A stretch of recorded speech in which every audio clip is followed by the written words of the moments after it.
எனக்கு ஊட்டி மேலே பயங்கர காதல் வந்தது அவினாஷோட படம் மாதிரி தான். நாங்கள்ல is cinematographer, director and editor.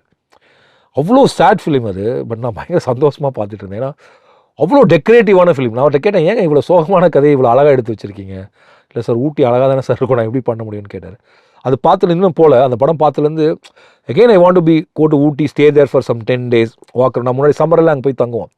So அந்த ஊட்டிக்கு ஒரு ஸ்மெல் இருக்கும். அந்த இதில் அந்த படத்தில் ஊட்டியோட ஸ்மெல் உங்களுக்கு தெரியும் sir. Like you can feel the smell of ஊட்டி.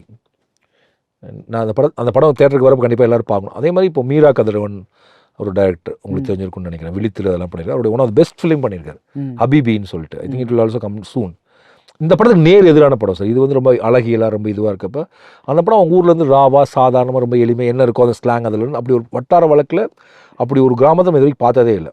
அதில் கஸ்தூரி ராஜா சார் எக்ஸ்ட்ரானரியாக நடிச்சிருக்காரு. ஐ திங்க் அந்த ஹபீபி வந்து I hope I feel that Tamil cinema critics will understand or accept that the first ever movie made like that.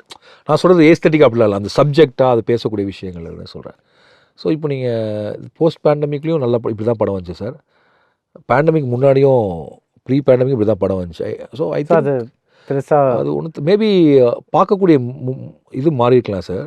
Ananya's Nana Nani Homes, a paradise for senior citizens, Coimbatore.